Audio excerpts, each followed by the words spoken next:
ओम नमः सिद्धेभ्यः। ओम नमः सिद्धेभ्यः। ओम नमः सिद्धेभ्यः।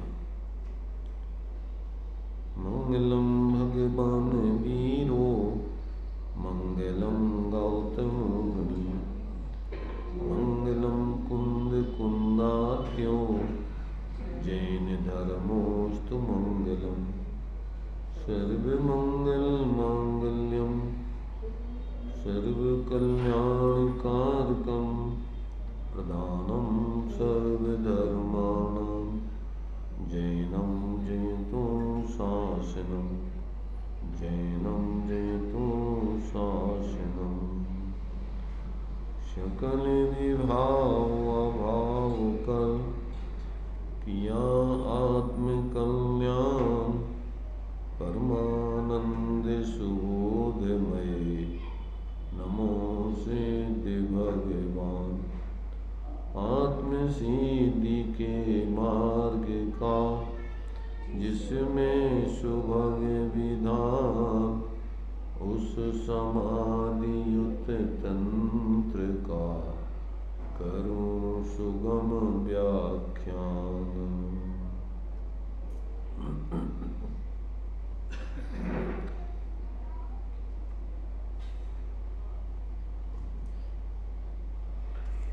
चर्चा अपनी समाधि तंत्र का 41 नंबर का श्लोक चलेगा। इसमें आचार्य देव कह रहे हैं, जब शरीर आदि पर पदार्थों का प्रेम नष्ट हो जाता है और आत्मा का प्रेम जागृत हो जाता है, तब आगे क्या होता है उस बात को इस श्लोक में आचार्य देव स्पष्ट कर रहे हैं। श्लोक देखिए। आत्म विभ्रमजम दुखम आत्मज्ञानात् प्रशाम्यति नायतास्तत्र निर्वान्ति कृत्वापि परमं तपः। ये आत्म विभ्रम जनित दुख हो नष्ट आत्म ज्ञान से, निज ज्ञान बिन कर घोर तप भी नहीं पावे मोक्ष भी।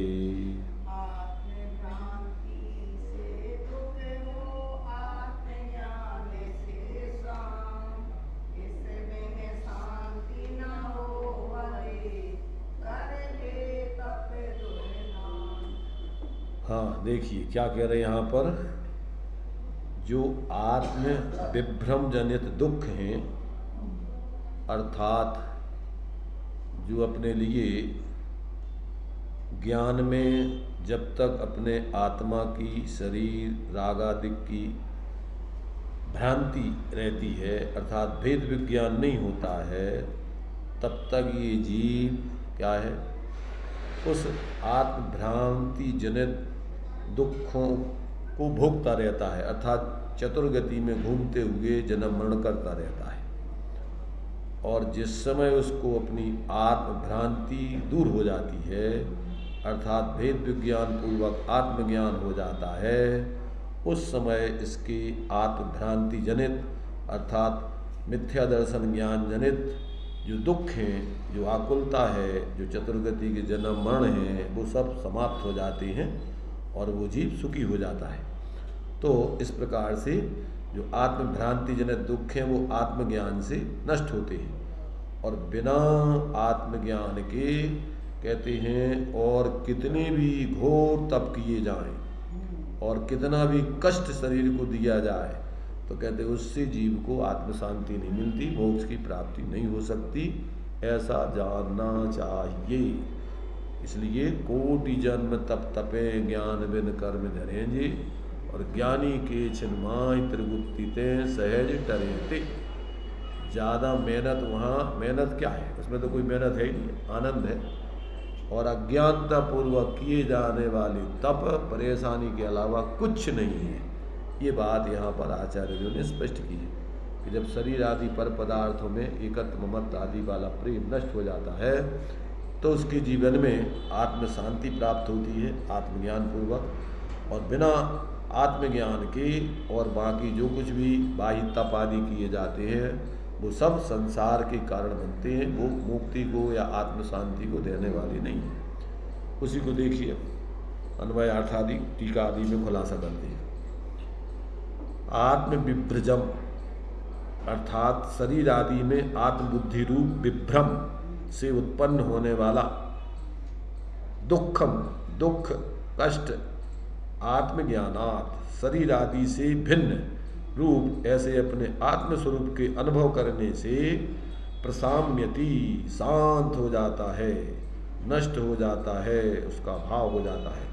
अतएव जो पुरुष तत्र अर्थात उस भेद विज्ञान के द्वारा आत्मस्वरूप की प्राप्ति करने में अयतः प्रयत्न नहीं करते, यत्न और अयत्न तो कहते जो प्रयत्न नहीं करते, उस जाति का पुरुषार्थ नहीं करते और क्या करते हैं, परमम उत्कृष्ट घोर दुर्धर तपम तप को अर्थात बाह्य उपवास आदि के बाहर में और भी जितने भी तपस्याएं हैं वो सब कृत्वापि करके भी न निर्वान्ति निर्वाण को अर्थात सुख शांति को निराकुलता को प्राप्त करने में समर्थ नहीं होते हैं। ये बात टंकोत्कीर्ण अपने हृदय में लिख लेना चाहिए। इसलिए सबसे प्रथम में प्रथम तत्व ज्ञान करके भेद विज्ञान पूर्वक आत्मज्ञान के लिए जीवों को प्रयत्न करना चाहिए। जितने भी जीव आज तक सिद्ध हुए हैं वो सब भेद विज्ञानता सिद्धा, और जितने संसार में आज तक भटक रहे हैं बंधे हुए हैं अस्यव भाव तो बद्धा, उस भेद विज्ञान के बिना आत्मज्ञान के बिना ही भटक रहे हैं, ऐसा जानना चाहिए। देखिए टीका में खुलासा विशेष करते हैं। टीका आत्म विभ्रम से उत्पन्न हुआ अर्थात अनात्म रूप शरीर आदि में आदि बुद्धि व आत्म विभ्रम उससे उत्पन्न हुआ जो दुख वह शांत होता है। किससे? आत्मज्ञान से अर्थात शरीर आदि से भेद करके आत्म स्वरूप का वेदन करने से। दुर्धर तप के अनुष्ठान अर्थात आचरण से तो मुक्ति की सिद्धि होने से उस दुख का उपशम होगा नहीं, ऐसी आशंका करने वाले को कहते हैं न इत्यादि। उसमें अर्थात आत्मस्वरूप में यत्न नहीं करने वाले निर्वाण प्राप्त नहीं करते अर्थात सुखी नहीं होते। क्या करके भी सुखी नहीं होते? तप करके भी। क्या तप करके? तप कर भी परम तप अर्थात दुर्धर अनुष्ठान अर्थात दुर्धर तप कर भी वे मुक्त प्राप्त नहीं करते। वो उसी बात को यहाँ पर जो अपन को भी अन्वयार्थ इस श्लोक में दिया है उसी को उन्होंने टीका में एक प्रकार से उसका सामान्य रूप से ही खुलासा किया है, विशेष कुछ नहीं है। यही बात बतला रहे हैं यहाँ पर कि जब तक जीव को अपने आत्मा के मूल स्वरूप का अर्थात ज्ञान स्वरूप आत्मा का रागादिक से शरीर आदिक से सुख दुख आदि से ऐसा भेद विज्ञान करके, देखो दो प्रकार से अभी चर्चा करने की थी, दो भेद विज्ञान दो प्रकार से होता है। पहले तो सविकल्प दशा में निर्णय होता है, जो ये बोलते ना ज़्यादातर, हूँ परमात्मा छू एम निर्णय कर, हूँ परमात्मा छू एम नक्की कर, हूँ परमात्मा छू एम अनुभव कर। तीन चीजें लेती, निर्णय, नक्की, अनुभव। क्या कहलाता है कि मैं वास्तव में रागादिक रूप सुख दुख रूप शरीर आदि रूप नहीं हूँ, मैं ज्ञान स्वरूप ही हूँ। आत्मा ज्ञानम स्वयं ज्ञानम ज्ञानात् अन्यत् करोति किम, परभावस् कर्ता आत्मा मोह। जितने भी और ज्ञान स्वरूप अपनी आत्मा से पृथक वो कर्म चेतना और कर्म फल चेतना है। समय सार जी की 387, 88, 89 गाथा की टीका में 2 चेतनाएं, पहले मूल में ज्ञान और अज्ञान, और अज्ञान चेतना के 2 भेद किए, एक कर्म चेतना और एक कर्म फल चेतना। कर्म चेतना ज्ञान के अलावा जो कुछ भी तुम कर रहे हो, और करने में पुण्य और पाप के काम 2 ही प्रकार के काम हैं। जिन्हें पुण्य पाप नहीं की ना, बस ज़्यादातर पाप या पुण्य 2 ही काम करता है जी। तो ये दोनों प्रकार के जो कर्म हैं ये धर्म नहीं है। तो जब तक जीव अपने को इस कर्मों से पृथक करके अपने को ज्ञान स्वरूप अनुभव नहीं करता, तब तक ये कर्म चेतना से भिन्न ज्ञान चेतना रूप अपने को अनुभव नहीं करता। दोनों चेतनाएं देखो एक ही संग जाती हैं, कथन में 2 प्रकार का भेद है। दूसरी तरफ अपने लिए ज्ञान के अलावा मैं कुछ और भोग रहा हूँ, भोगा था, भोगूंगा, इसका नाम है कर्म फल चेतना। और उसमें 2 ही पुण्य पाप के फल हैं। पुण्य पाप फल भाए हरक बिलुखो मत भाई, या तो पाप के उदय में दुख, या पुण्य के उदय में सुख, या फिर ज्ञान के उदय में आनंद, जो धर्म है। सुख दुख कर्मों का फल है, पुण्य पाप कर्म है, और ज्ञान आनंद आत्मा का धर्म है। ज्ञान आनंद सुधारा सुमगे, तो जब आत्मा का अनुभव होता है तो ज्ञान आनंद सुधारा सुमगे घट अंतर न समावे, जब निज आत्म अनुभव भावे। तो यहाँ जीव के लिए अनादि काल की कुछ करने की, कुछ भोगने की ये सब आदत पड़ी हुई है।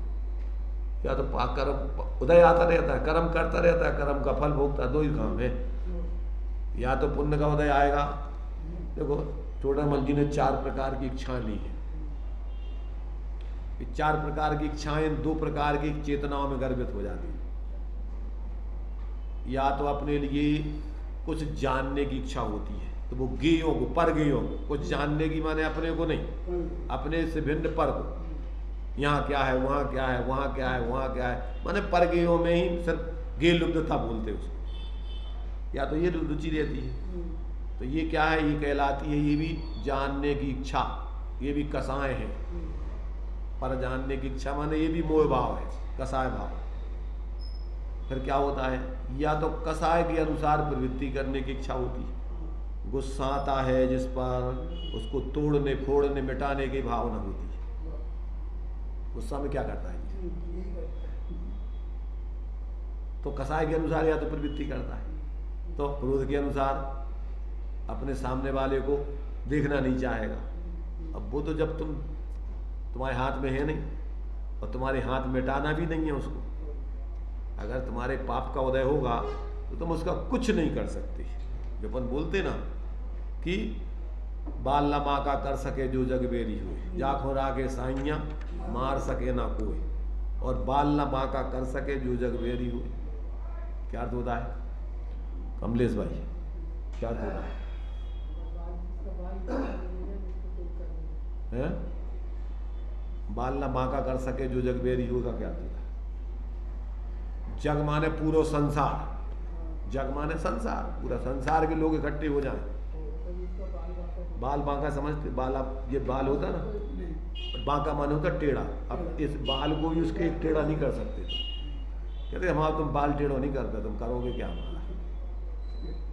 मारवे की बात तो दूर रहो, हमारा जो बाल भी तुम टेढ़ो नहीं करते हो। कब? चाखो राखे साइयां, जब उसके पुण्य का उदय होगा तो सारी दुनिया आ जाए एक तरफ। उस व्यक्ति के लिए परमार्थ से तो अपना कोई कुछ कर ही नहीं सकता, पर व्यवहार की बात चल रही है। पुण्य के उदय वाले का बाहर के लोग बाल बांका भी नहीं कर सकते। सामने आकर के जैसे वो शिकारी कुत्ते जाकर के टाए टाए फिस वहां जाकर के बैठ जाते थे। तो मतलब ये है कि अपने लिए कसाय के अनुसार जब प्रवृत्ति करने की इच्छा होती है, क्रोध के अनुसार अपनी प्रवृत्ति करना चाहता है, माने जिस पे क्रोध आता है उसको नष्ट भ्रष्ट उसको हटाना चाहता है। मान के अनुसार अपने को ऊंचा दिखाना चाहता है। अब ऊंचा दिखाना तुम्हारे हाथ में है। अरे ये तो पुण्य का उदय होगा तो तुम्हें कहने की जरूरत नहीं है। वो पंडित जी ने 2 वाक्य लिखे ना, पुण्य उदय में चाहे व्यर्थ है, बिना चाहने पर भी हो, और पापोदय में चाह व्यर्थ है, बिना चाहने पर भी।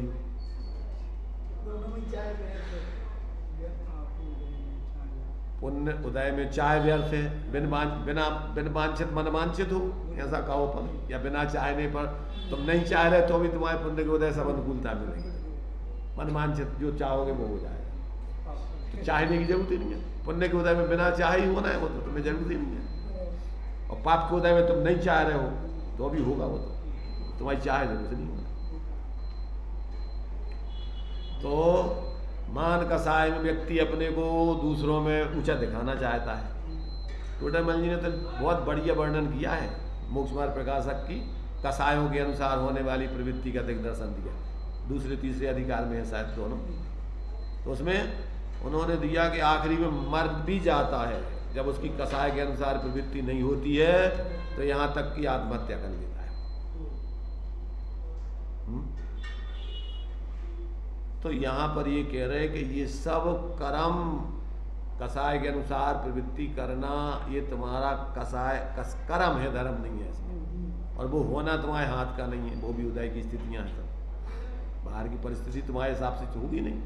तो क्रोध के आधार पर, मान के आधार पर, मायाचारी के आधार पर अपनी इच्छित वस्तु को इन किन प्रकार सिद्ध करना चाहता है। सीधे सीधे नहीं होती तो टेढ़े होकर के उसको सिद्ध करना चाहता है, मायाचारी करके उसकी सिद्धि करना चाहता है। और तो पाप का उदय होगा तो होगी नहीं। मायाचारी करो, पकड़े जाओगे तो और इधर और ठोकर जाओगे। तो माया के उदय में इस प्रकार से अपना कार्य बनाना चाहता है, और लोक के उदय में इच्छित वस्तु को चाहता है, और वो तो बिना पुण्य के उदय के बाह्य की व्यवस्था बनती नहीं। तो ये चार इच्छाएं हैं, चार प्रकार की। कसाय के अनुसार प्रवृत्ति करने की इच्छा, गेयों को जानने की इच्छा, पाप के उदय को नहीं भोगने की, ये पाप पुण्य का वो कर्म है, और ये दो ये फल है, कर्म फल चेतना, दो प्रकार की। आगे पुण्य के फल को भोगने की इच्छा, ये पुण्य कर्म फल चेतना, और पाप के उदय के फल को नहीं भोगने की इच्छा, ये भी इच्छा है। उनने चार प्रकार की इच्छाएं ली है। तो इन तो जानने की इच्छा, गेय ज्ञायक माने गेयों पर, गेयों में जो है, जो भी कसाय को भाव, सब इच्छाएं हैं। इच्छाएं कसाय में पैदा होती हैं, और ये इच्छा से दिया है कि अगर तुम सुखी होना चाहते हो तो इच्छा का त्याग करो। इच्छा से जीव दुखी है, इच्छाएं जीव को अनंत हैं। ये तो चार भागों में बांट दी उनने, बहुत भेद प्रभेद लगा जा सकते, कोई अंत नहीं। इनमें जीव उलझ रहा है 24 घंटे। तो ये इच्छाएं, ये सब तुम्हारे लिए दुख का कारण है।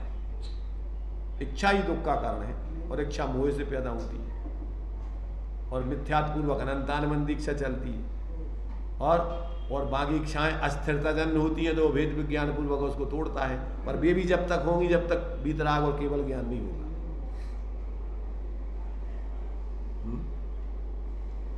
तो अब अपने लिए यहाँ पर जब तक जीव को भेद विज्ञान करके ज्ञान संचेतन नहीं करता है, और तब तक जब तक ये कर्म चेतना और कर्म फल चेतना में अटका रहता है, तब तक ये आत्मभ्रांति है। क्या है? आत्मभ्रांति है।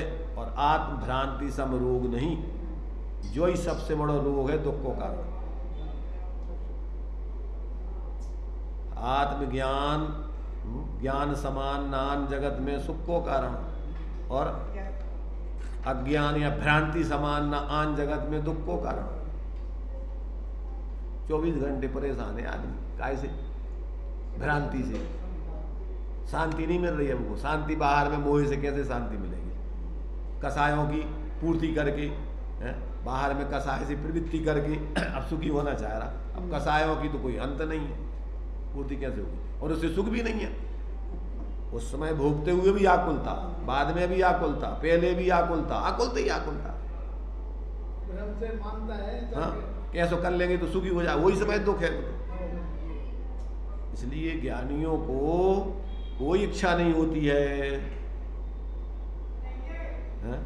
ज्ञानी बाहर में प्रवृत्ति करते हुए दिखेंगे निचली भूमिका में, पर अज्ञानी को ऐसा लगता है कि अरे ये तो मजा लूट रहे भी मजा लूट रहे कि क्या कर रहे तो बे जाना है? अरे बे तो आ पड़ी गले पड़ी बजाय सरी वाली स्थिति है उनकी तो। और अज्ञानी क्या सोचता है कि अपन भी जब चक्कर वो दिखो ना मोक्ष मार्ग का भरत चक्रवर्ती 96,000 रानियों से शादी कर सका, हम एक आदमी से कर ली तो कौन सा पाप होगा? तुमने कर ली उनकी वही है, उनकी मजबूरी है, और तुम अंदर से मोह से कर रहे हो। दोनों में कितना अंतर है? वे तो छोड़ में 24 घंटा उस झंझट को छोड़ने के लिए तैयार है, और तुम्हें वो मजा आ रहा तो सब अंतर तो यही है ना, तुम्हारा उसमें एकत्वपना चल रहा और उनमें वियोग, उसमें भेद विज्ञान चल रहा उनको। इसलिए भाई ज्ञानियों का बहाना लेकर के तुम उनका जीवन से अपने जीवन को तुलना करके बाहरी और उनके हिसाब से प्रवृत्ति करोगे तो मरोगे। ज्ञानियों का जीवन तुम अंदर से नहीं जानते हो, तुम बाहर से उनके जीवन को मिला करके और उनकी घटनाएं बताते हो। तुम उनने ऐसा करो, उनने भी ऐसा करो है? हम भाई भाई लड़ रहे तो क्या होगा? जब भरत चक्रवर्ती और बाहुबली छायक सम्यक देशी लड़ गए, पर उनने दीक्षा लेके केवल ज्ञानी प्राप्त करो तो तुम कर रहे थे। और उनने तो चूंकि मजबूरी थी उनकी, उनको भी चक्ररथ एक प्रकार से निधंती निकाचित जैसा कर्म है, मजबूरी है उनकी, वे चाहते हैं क्या? पर अब उसके बिना मुक्ति नहीं है, तो अब उनके तो गली पड़ी बजाय सरी है, और तुम्हें लग रहा होगा बहुत आनंद कर रहे हैं, और ये कर नहीं रहे वे तो उसको निर्जलित कर रहे हैं। इसलिए जब तक ऐसा ज्ञान जीवों को नहीं होता है तब तक उसकी भ्रांति नहीं जाती। तो ये दो प्रकार की चेतना, एक कर्म चेतना, एक कर्म फल चेतना, अथवा 4 प्रकार की इच्छाएं, अथवा 2 प्रकार के संकर दोष, सब ये सब एक दूसरे से जुड़े हुए हैं, सब नाम भेद है वो सब वही भेद विज्ञान। इसलिए अपन को समझना चाहिए कि अपन कहाँ खड़े हुए हैं। क्या हम अपने को अंदर में जो 2 प्रकार का भेद विज्ञान है कि आप बुद्धि पूर्वक अपने को जानने वाला जानो, कसाय करने वाला, सुख दुख भोगने वाला, शरीर आदि रूप अनुभव मत करो, बुद्धि पूर्वक आप भेद विज्ञान करो बार बार। जब तक अभी सम्यक्त नहीं हुआ तो सविकल भेद विज्ञान इससे मिथ्यात्व करेगा। इसलिए टोडामल ने लिखा कि बाहर में तप आदि करे, स्वाध्याय करे, तीर्थ यात्रा करे, दान देवे और तत्व निर्णय नहीं करे तो सम्यक्त का अधिकारी नहीं। और तत्व निर्णय करने वाला इन सब के बिना भी सम्यक्त का अधिकारी है। बहुत महत्व है मोक्ष मार्ग में तत्व निर्णय का, वो लोगों को समझ में आता नहीं है।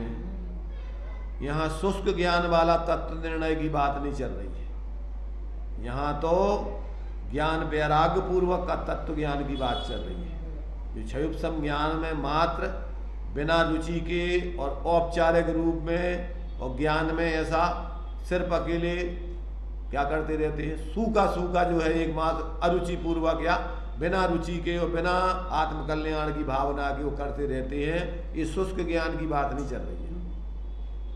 यहाँ तो आत्मकल्याण के लक्ष्य से तत्व निर्णय करने की बात चल रही है। और यथा योग उनके जीवन में बुद्धिपूर्वक वैराग्य भी चलता है, जो बताया कि सम्यक दृष्टिर भवति नियतम ज्ञान वैराग्य शक्ति, तो सम्यक सन्मुख मिथ्या दृष्टि के भी नियतम ज्ञान वैराग्य शक्ति। उसके लिए जो कसायों के काम हैं, उन कसायों के काम से भी विरक्त होने के लिए निरंतर जागृति रहती है। कसायों को बढ़ाने की रुचि नहीं है उसको, और कसायों के बढ़ाने के काम नहीं करता है।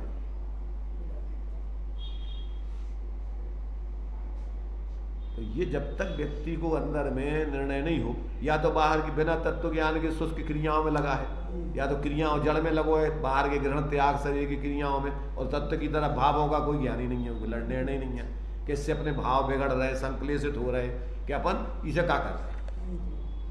तो जो लोग सिर्फ बाहर की क्रियाओं में ध्यान देते हैं और अंदर में तत्व निर्णय नहीं करते, स्वरूप की भावना नहीं करते, वेद विज्ञान का लक्ष्य नहीं रखते, वे क्रिया कांडी जीव भी कदाचित मंद कसाय होवे तो पुण्य से स्वर्ग आदि जाएंगे, और क्रिया कांड में परिणामों का विवेक नहीं रखें तो दुर्गति के पात्र होंगे। क्यों कि कोई बाहर की क्रियाओं से ना धर्म है, ना पुण्य है, ना पाप है। परिणामों से बंध मोक्ष परिणामन ही से, संक्लेशित परिणाम पाप बंध के कारण है। तुम कितनी ऊंची क्रिया कर रहे पर कसाय संक्लेशित परिणाम कितने कर रहे, इससे पाप बंद हो रहा है, पुण्य भी नहीं बन रहा है, और धर्म तो होने ही नहीं है। ये समझ लेना, जब तक व्यक्ति को वस्तु स्वतंत्रता का निर्णय नहीं है कि हम आत्मा सिर्फ परिणामों की करता है, चाहे वो शुभाशुभ भाव करे और चाहे शुद्ध भाव करे, पर पदार्थों का करता तो आत्मा है ही नहीं परमार्थ से, आरोप है उस पर तो उपचार से। तो पहले दो द्रव्यों की पृथकता वाला निर्णय नहीं है तो उसके जीवन में तो पुण्य पाप का भी ठिकाना नहीं रहता है।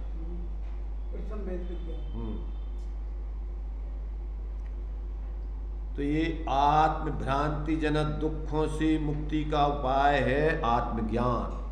आत्मज्ञान वेद विज्ञान, और ये इसके लिए तत्व निर्णय होना चाहिए। आत्मा मात्र अपने परिणामों का करता है और इसके अलावा कुछ नहीं कर सकता है, क्योंकि एक वस्तु दूसरी वस्तु की परमार्थ से करता धरता है नहीं। या तो अज्ञान दशा में अपने का है शुभाशुभ भाव करती रहे, और या फिर भेद विज्ञान पूर्वक अपने स्वरूप के आश्रय से शुद्ध भाव करें, इसके अलावा कोई तीसरा काम नहीं कर सकती। जीवन के परिणामन की गति तीन भांत बढ़नी, एक पुण्य, एक पाप, एक रागहरणी, तामे शुभ अशुभ अंध, दो करें कर्म बंध, बीतराग परिणति ही भव समुद्र तरनी। जीवन के परिणामन की गति तीन भांत बढ़नी। अब ये अपन को जब तक ऐसा निर्णय नहीं होता तब तक ये आत्म भ्रांति जनक दुखों से कौन तुम्हें दूर करे। ये तो तुम्हें खुद होश जागृत करके अपने अंदर में अपने ज्ञान को जागृत करके, और ये 24 घंटे के ये भाव आश्रव भाव है, ये परद्रव्य है, ये परद्रव्यों का परिणमन है, इससे हमारा कोई लेना देना नहीं है। कहे कछु देखो, ये मोक्ष मार्ग में लाग लपेट नहीं चलती है, व्यक्तिवादी पना नहीं चलता है, संप्रदाय नहीं चलता है। यहाँ तो तथ्य और सत्य की बात चलती है। तुम कौन हो, किस संप्रदाय में हो, वो कोई मतलब नहीं है। तुम जीव हो, सब जीव हैं, जीवों को अपने भावों का विवेक रखना उनका कर्तव्य है। बाहर में तुम का संप्रदाय मंप्रदाय कोई धर्म नहीं है। धर्म है अपने परिणामों का सम्यकपना, और अधर्म है परिणामों का मिथ्यापना या विभावपना या पराश्रितपना। अधर्म अधर्म है, और धर्म है स्वाश्रयपना। अच्छी समझ में नहीं आएगा तो कौन तुम्हें धर्म करा देवे। अनादिकाल से जीव ने बहुत नाटक किया धर्म के नाम पर, संप्रदायों के नाम पर, व्यक्तियों के नाम पर आज तक सही धर्म नहीं समझा। तो यहाँ कह रहे आत्म विभ्रम से उत्पन्न हुआ, अर्थात अनात्म रूप शरीर आदि में आत्मबुद्धि वह आत्म विभ्रम है, उससे उत्पन्न हुआ जो दुख है वह शांत होता है। किससे? आत्मज्ञान से, अर्थात शरीर आदि से भेद करके आत्मस्वरूप का संवेदन करने से, मात्र आत्मस्वरूप का विचार करने से नहीं। आत्मस्वरूप का विचार करोगे, वेद विज्ञान निर्णय करोगे तो मिथ्यात्व गलेगा, और निर्णय करके फिर स्वरूप अनुभव करोगे तो मिथ्यात्व टलेगा। विशेष लीनता करोगे तो कसाय टलेंगी, पूर्ण लीनता करोगे तो संपूर्ण कसायों का अभाव होगा, और फिर योगों की चंचलता स्वरूप में और स्थिर होगे तो योगों की चंचलता का अभाव होगा। इसके अलावा और कोई स्वरूप में स्थिरता के अलावा और कोई धर्म नहीं है। इसलिए यहाँ कह रहे कि भैया वो स्वरूप आत्मस्वरूप आत्मज्ञान से माने जो तुम्हारे लिए आत्म विभ्रम से उत्पन्न हुआ दुख है वो आत्मज्ञान से यानी शरीर आदि से भेद करके आत्मस्वरूप का अनुभव करने से दूर होता है। वेदन माने विचार मात्र नहीं, समझ रहे ना, सम्यक दर्शन मात्र सविकल्प चुटकियों में नहीं होता है। निर्विकल्प अतीन्द्रिय आनंद भोगने में सम्यक दर्शन की प्राप्ति, वहीं से मोक्ष मार्ग की सिद्धि होती है।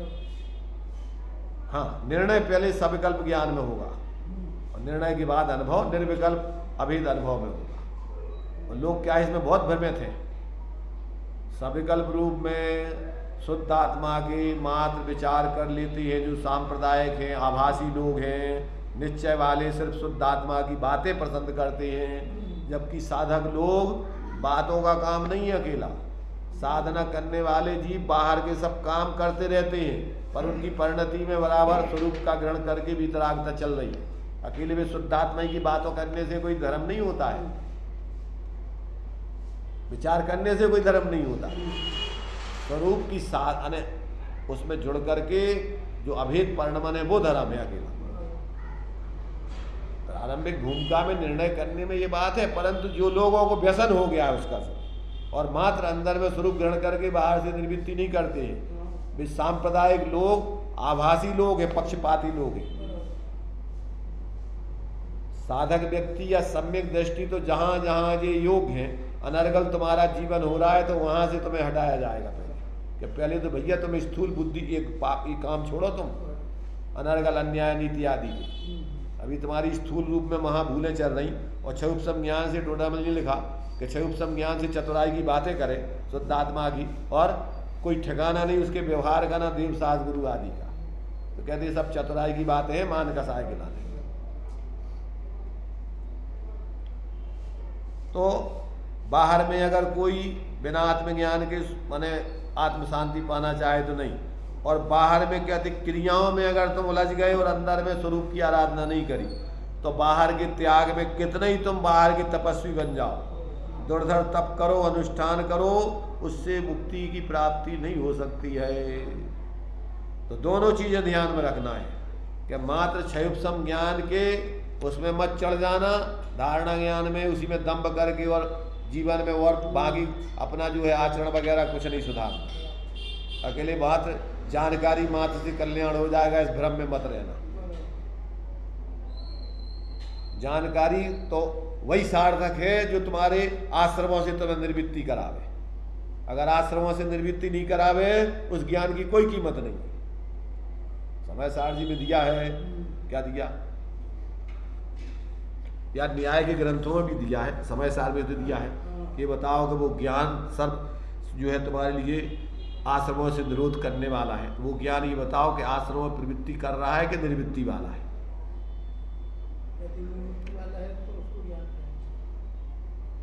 ज्ञान से आश्रम माने ज्ञान से ही सर्व प्रयोजन की सिद्धि होती है। तो उसमें कहा कि भैया ये बताओ कि वो ज्ञान आश्रमों में प्रवृत्त है कि आश्रमों से निवृत्त है। अगर आश्रमों में प्रवृत्त है तो आचार्य कहते हम उसको ज्ञान मानते नहीं है। इसलिए ज्ञान का लक्षण न्याय ग्रंथों में दिया है कि किसे कहते हैं, किसे कहते हैं ज्ञान। ज्ञान का फल क्या है, सूत्र है ज्ञान का, ज्ञान के फल का सूत्र है न्याय तुम्हारे से परीक्षा मुख में। कौन सा सूत्र है? अज्ञान निर्वृत्तिर हान उपादान उपेक्षाश्च फलम। पहले तो तुम्हारे लिए भेद विज्ञान होने चाहिए, फिर क्या होने चाहिए? हान उपादान। हान माने आश्रम, अरे हान माने आश्रमों से और संबंध से निर्वृत्ति, और उपादान माने संबंध निजरा और मोक्ष रूप प्रवृत्ति ग्रहण करना और त्याग। हे उपाधि होता है। हान उपादान माने हे उपाधि रूप प्रवृत्ति, और फिर मोक्ष सिद्धि हो गई तो मध्यस्थ हो गए, फिर आपका जो ग्रहण त्याग है नहीं। जब तक साधना है तब तक ग्रहण त्याग विवेक रखना है। जब तक मंजिल पे नहीं आए तब तक कुछ छोड़ना है, कुछ पे आगे बढ़ना है। और जब मंजिल आ गई तो अब ना कहीं बढ़ना है ना कुछ छोड़ना है। तो ये जब तक विवेक नहीं होता है जीव को, तब तक वो अपने को आज तक ठगता रहा है। चाहे वो शास्त्रों के रेफरेंस दो, चाहे किसी व्यक्ति का रेफरेंस दो, चाहे तुम कितनी भी अपनी बुद्धिमत्ता की बातें करो, अगर तुम अपनी आत्मा को आश्रय से निवृत्त करके और स्वरूप के आश्रय से संबंध रूप प्रवृत्ति नहीं कर रहे और क्रमशः अपने स्वरूप की लीनता रूप मोक्ष की सिद्धि नहीं कर रहे, तो तुम क्या कर रहे हो? छल ग्रहण करके अपने को ठग रहे हो और कुछ नहीं कर रहे। तो ये जो है यहाँ अपन को इसी बात को कह रहे हैं कि भैया एक तरफ मात्र अकेला क्षयोपशम ज्ञान कार्यकारी नहीं है और दूसरी तरफ अकेला बाह्य क्रियाकांड या त्याग आदि कार्यकारी नहीं है। संतुलन यथा योग, जहाँ जहाँ ये योग हैं तहाँ समझ वो थे और तहाँ तहाँ थे आचरे आत्मार्थी जने। जहाँ कसायों की निर्वृत्ति के लिए जो बाहर से अपन को निर्वृत्ति करना है वो भी करे और अंदर में भेद विज्ञान पूर्वक अपने स्वभाव का लक्ष्य रख करके उसका आश्रय करें। तो दुर्धर तप के अनुष्ठान आचरण से तो मुक्ति की सिद्धि होने से उस दुख का उपशम होगा कि नहीं होगा, ऐसी आशंका करने वाले को कहते हैं कि ना इत्यादि, यानी उसमें अर्थात आत्मस्वरूप में यत्न नहीं करने वाले निर्वाण प्राप्त नहीं करते, अर्थात सुखी नहीं होते। क्या करके भी सुखी नहीं होते? कि बाह्य तप आदि करके भी। क्या तप करके भी? परम तप, परम माने बाह्य के उत्कृष्ट तप, तो परम तप अर्थात दुर्धर अनुष्ठान अर्थात बाह्य में दुर्धर तप आदि तप कर भी मोक्ष प्राप्त नहीं करते। अर्थात भावार्थ में क्या कह रहे? आत्म भ्रांति से अर्थात शरीर आदि में आत्म बुद्धि करने से जो दुख उत्पन्न होता है वह भेद ज्ञान से नाश को प्राप्त होता है। जो भेद ज्ञान के द्वारा आत्मस्वरूप की प्राप्ति के लिए प्रयत्न नहीं करते, वे घोर तप करने पर भी मोक्ष मार्ग अथवा निर्वाण की प्राप्ति नहीं कर सकते। हाँ, ये बात अपन को भावार्थ में भी संक्षेप में वही बात बता दी कि भैया जो आत्मभ्रांति से तुम्हारे लिए तकलीफ है उस तकलीफ को मिटाना है तो शरीर आदि अनात्म पदार्थों से अपने आत्मा को ज्ञान से भेद विज्ञान करके अलग करो और अलग करके अपने स्वरूप को ग्रहण करो। तो ऐसे भेद विज्ञान से ही तुम्हारे उस आत्मभ्रांति जनक रोग का निदान होकर, यानी उस तुम्हारे लिए जो आकुलता है आत्म स्वरूप के ज्ञान के बिना पर पदार्थों में और बाहर की प्रवृत्तियों में एकत्र बुद्धि आदि करने से, तो कहते हैं उसका भाव अपने स्वरूप को निर्णय करके उस स्वरूप के आश्रय से ही दूर हो सकता है, इसके अलावा कोई उपाय नहीं है। तो इस प्रकार बाहर में चाहे तुम स्वरूप को भूल करके तप आदि करो, त्याग करो, और चाहे मात्र क्षयोपशम ज्ञान से धारणा ज्ञान में कितने 11 अंग 9 तक की जानकारी कर लो, उससे कोई सुख शांति नहीं मिलेगी। अब उसी का जो है विशेष स्पष्टीकरण जोर से पढ़ेंगे। शरीर आदि और राग आदि में आत्मबुद्धि करना विभ्रम है, आत्मभ्रांति है, वह दुख का कारण है। शरीर आदि से भिन्न आत्मस्वरूप का अनुभव करने से, स्वभाव का भेद विज्ञान करने से, अर्थात देह आदि से और स्वभाव से भी भिन्न ज्ञान दर्शन स्वरूप ही मैं हूँ, अन्य कुछ मेरा नहीं है, ऐसा आत्मज्ञान से यह दुख रूप भ्रांति दूर होती है। जीव ऐसे वेद विज्ञान के प्रयत्न बिना घोर तप करे तो भी सच्चा धर्म प्राप्त नहीं करता। मुक्ति प्राप्ति के लिए आत्मज्ञान पूर्वक किया हुआ इच्छा निरोध रूप तप ही कार्यकारी है। आत्मज्ञान से शून्य तप वह तप नहीं है, वह तो संसार परिभ्रमण का ही कारण है। उससे कभी भी आत्मा स्वरूप में स्थिर नहीं हो सकता और ना कर्म बंधन से छूट सकता है। उसकी दुख परंपरा चालू ही रहती है। हाँ, ये जो है अब उसी का जो अपन ने अभी तक पढ़ा है उसी को और विशेष स्पष्टीकरण कर रहे हैं, कहीं तुम्हें भ्रांति नहीं रहे। रेफरेंस दे रहे हैं आगे कि भैया देखो ये बात जितने भी ज्ञानी हुए हैं, वर्तमान के जितने भी गृहस्थ अवस्था में ज्ञानी हुए हैं उनके रेफरेंस दे रहे, और जो साधु संत हुए हैं साधक लोग उनके रेफरेंस दे रहे। अब साधकों का तो आचार्यों का तो लिखा ही रहे, आचार्य पूज्यपाद स्वामी बोले ही रहे, और तुम्हारे ये टीकाकार आचार्य प्रभाचंद्र आचार्य बोले ही रहे। तो अब ये तो आचार्यों का तो दे ही रहे, और जो ज्ञानी विद्वान है उनने अपनी सरल भाषा में भी उसी को स्पष्ट करके लिख रहे कि भैया ये तो मोक्ष मार्ग की परपाटी है। टोडरमल जी क्या कह रहे हैं? पंडित श्री टोडरमल जी, दौलत राम जी पढ़ो, पढ़ो दीदी, दौलत राम जी कहे पढ़ो।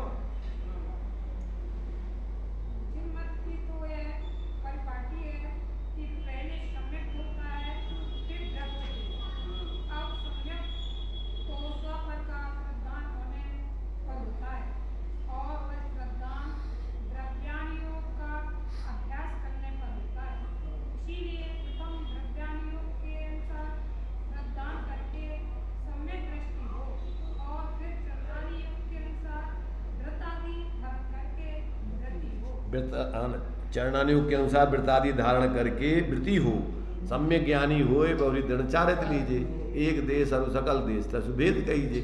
तो पहले तो द्रव्यों की स्वतंत्रता का निर्णय द्रव्यानुयोग से करे, उनके अपने एक कान से दूसरे में न मिलाए, उसका सचोतष्ट है एक द्रव्य का अपने में, द्रव्य से, क्षेत्र से, काल से, भाव से। प्रत्येक द्रव्य अपने चतुष्टय रूप रहता है, पर रूप नहीं होता है। तो पहले तो दो द्रव्यों की पृथकता ऐसे प्रत्येक वस्तु के अपनी सीमांकन करके करें। प्रत्येक वस्तु अपने स्वरूप से है, पर रूप से नहीं है। तो अपने स्वरूप से माने द्रव्य से, प्रदेशों से, अपने पर्यायों से, द्रव्य, क्षेत्र, काल माने अपनी अवस्थाओं से, और भाव माने अपने गुणधर्मों से, अपने गुणधर्मों से। तो अपने गुणधर्म, वस्तु अपने गुणधर्मों में रहती है, अपनी पर्यायों में रहती है, अपने प्रदेश में रहती है, अपने द्रव्य में रहती है। प्रत्येक वस्तु अपने स्वचतुष्टय को छोड़ के पर चतुष्टय में नहीं जाती। पहले तो ऐसा वस्तु का अपना स्वतंत्र अस्तित्व देखें, अब फिर पर्याय में स्वभाव विभाव का अभाव करने के लिए, माने स्वभाव विभाव का ज्ञान करने के लिए अपन को चरणानुयोग के आधार से जिन परिनिमित्त आदि के आश्रय पूर्वक राग द्वेष आदि की वृत्ति या मोह आदि की वृत्ति हो रही, तो अब उन पर पदार्थों को भी अपन छोड़े बुद्धिपूर्वक। क्यों कि व्यवहार में जिनका स्वामित्व रहता है तत्संबंधी विकल्प दूर नहीं होते। तो ये इसमें भी चालाकी नहीं करें कि दो द्रव्यों की पृथकता कर ली, अब पर द्रव्यों का क्या त्याग करना, और नहीं करोगे तो श्वेतांबर मत जैसी दशा हो जाएगी। राजपाट में भी केवल ज्ञान होके भगवान बन जाओगे। इसलिए यहाँ चालाकी का कोई काम नहीं है। अमृत चंद्र आचार्य देव ने लिखा कि तात्विक दृष्टि से एक वस्तु दूसरी वस्तु की कर्ता धर्ता नहीं है, फिर भी परिणामों की शुद्धि के लिए निमित्त नैमित्तिक संबंध से जिन निमित्तों से जीव के परिणाम बिगड़ते हैं, उन निमित्तों का परिग्रह आदि का भी त्याग परिणामों की शुद्धि के लिए करना चाहिए। ये विवेक है, और ये नहीं होगा तो छल ग्रहण करके तुम अपने को ठगोगे और कुछ नहीं करोगे। इसलिए यहाँ पर दोनों प्रकार से अपन को ये बराबर विवेक रखना चाहिए। एक अपन को वस्तु स्वतंत्रता और निमित्त नैमित्तिक संबंध, तथ्य और तीर्थ। समय सारजी में लिखा है कि तुम्हें तथ्य और तीर्थ, अगर तुम तथ्य को छोड़ दोगे तो वस्तु स्वतंत्रता का नाश हो जाएगा, और यदि तीर्थ को छोड़ दोगे तो व्यवहार का तुम्हारा सारा लोप हो जाएगा। जब एक द्रव्य दूसरे द्रव्य का करता नहीं तो उपदेश काय को सुनना, काय के लिए बाहर का त्याग करना, काय के लिए साधु बनना, काय के लिए और जो कुछ भी साधनाएं करना, ये सब खत्म।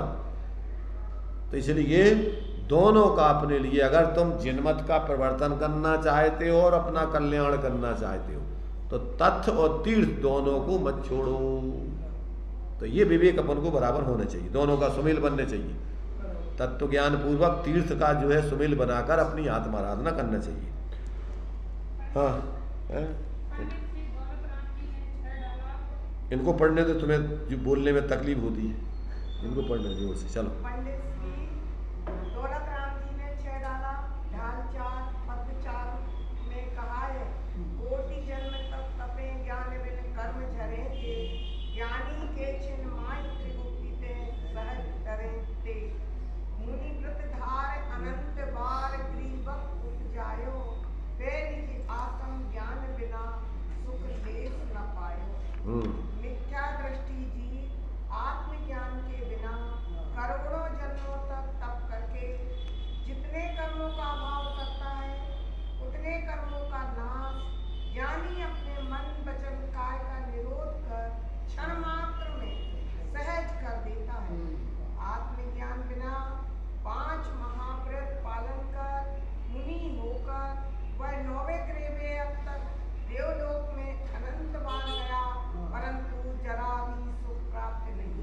देखो यहाँ जो बात लिखी हुई है कि कोटि जन्म तप तपे ज्ञान बिन कर्म झरे जी, ज्ञानी के छिन्माए त्रिगुप्ति ते सहज तरे थे।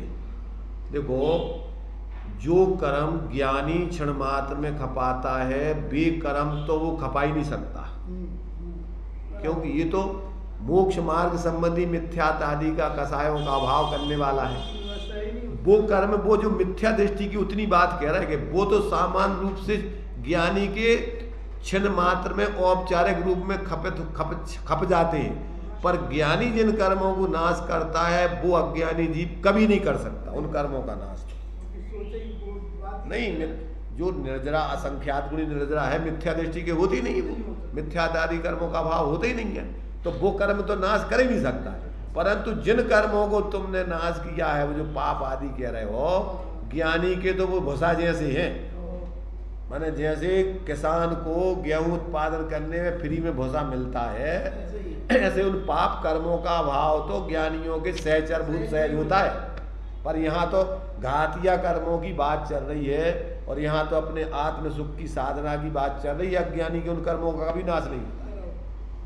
तो ये तो अज्ञानी के उन कर्मों की, ज्ञानी के तो सहज रूप में, माने जैसे माने ये सोचो कि पुण्य आत्मा जीवों के तो जो तुम जो अज्ञानी जी बिना पैसे वाला जितना खर्च करता है, उसके तो अपने आप में ऐसा फ्री में होता रहता था।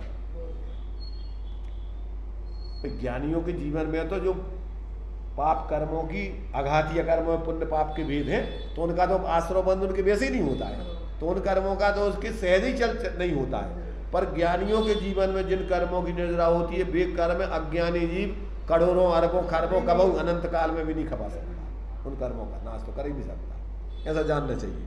तो ये तो वो व्यवहार से उन कर्मों की बात बता रहा है कि अज्ञानी जिन कर्मों को, पाप कर्मों का बात कर रहा है अघातीय कर्मों में, तो ज्ञानियों के तो वे सहज रूप से उन कर्मों का अभाव रहता ही है, उनके तो आश्रय बंधु उस जाति का होते ही नहीं। आगे दिया है प्रवचन सार का प्रेस, अज्ञानी जीव की क्रिया संसार के लिए सफल है और मोक्ष के लिए निष्फल है। तो ये अज्ञानी की क्रिया तो किसी भी रूप में मोक्ष के लिए सफल है ही नहीं, तथा ज्ञानी की जो धर्म क्रिया है वह संसार के लिए निष्फल है और मोक्ष के लिए सफल है। ये प्रवचन सार गाथा 116 की टीका में इसका भावार्थ दिया है यहाँ पर। तो कहने का मतलब ये है कि वास्तव में जो भ्रमजनित दुख है, आत्मभ्रांति जनित दुख है, वो बिना आत्मज्ञान के दूर नहीं हो सकता। और बाकी तुम कितना भी बाहर में परिवर्तन करो, कुछ भी करो, उससे तुम्हारे जीवन में शांति की गंध आने वाली नहीं है। इसलिए मुख्य प्रयत्न अपने लिए भेद विज्ञान तत्व ज्ञान पूर्वक स्वरूप आराधना का करने चाहिए। और वो अगर नहीं किया और बाकी जो है डाल डाल पात पात घूमते रहे, तो ये जीव ने अनंत बार ऐसा कार्य कर लिया, उससे कोई बुद्धिमत्ता का कार्य नहीं है, ये सब मूर्खता का कार्य है, आचार्य कह रहे। इसलिए यहाँ पर अपन को इस 41 नंबर के छंद में आचार्य देव कह रहे हैं कि भैया आत्म विभ्रम जनित जो दुख है वो बिना आत्मज्ञान के शांत नहीं होता, उसका अभाव नहीं होता, नहीं होता, नहीं होता, नहीं होता।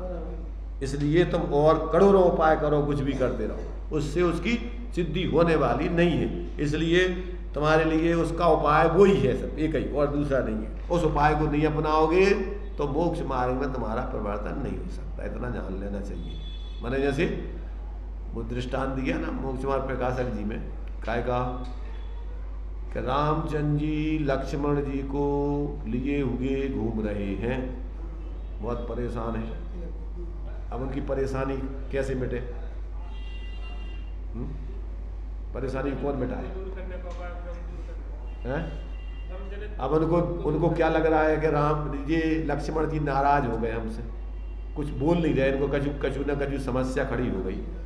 तो अब उनके लाने कैसे रामचंद्र जी की तकलीफ दूर की जाए कि रामचंद्र जी को ये पता पड़ जाए कि लक्ष्मण जी नहीं है, अब तो ये शरीर रह गया लक्ष्मण जी का मुर्दा, लक्ष्मण जी की आत्मा तो चली गई, अब इसमें हमें बोलने चालने से कुछ होने वाला नहीं। तो अब इतना खबर पड़ते ही उनकी सारी समस्याएं दूर। तो भ्रम है, उनको जिंदा मान रहा है, वे मुर्दे को जिंदा मान रहा है। ऐसे ही अपन इस मुर्दे को जब तक जिंदा मानते रहेंगे, अपना आत्मा मानते रहेंगे, तब तक अपन की अपनी समस्या कौन मिटाए। वो मुर्दा तो उन्होंने तो उनकी तो समझ में आ गई थी 6 महीने के भीतर। अपनी समझ में कब आएगी कि ये मुर्दा है, ये जिंदा नहीं है, ये जीव नहीं है, ये मुर्दा ही है, जीव है, और अपन जीव है। तो अब अपन काय को जबरदस्ती इसको अपने हिसाब से चलाने का प्रयत्न कर रहे हैं और इसको अपने रूप मान रहे हैं, इससे सुखी होने की कल्पना कर रहे हैं। ये जब तक अपन इस प्रकार से जागृति नहीं करेंगे, तब तक अपने इस भ्रम जनित दुख को दूर करने में कोई समर्थ नहीं है। भगवान भी आ जाए तो वे भी तुम्हें सुखी नहीं कर सकते। तो इस प्रकार से 41 नंबर के इस श्लोक का अपन ने सामान्य और विशेष रूप से चर्चा कर ली। अब इसी के बारे में और भी जो है इन्होंने प्रवचन में विशेष जो है पॉइंट बना के दिया है। तो अभी तो अपन इस पर मूल रूप में विचार करके अपने जीवन का शोधन करके भ्रांति को तोड़ के और जीवन में आत्मज्ञान करके शांति पावे। चलिए अभी अपना टाइम हो गया।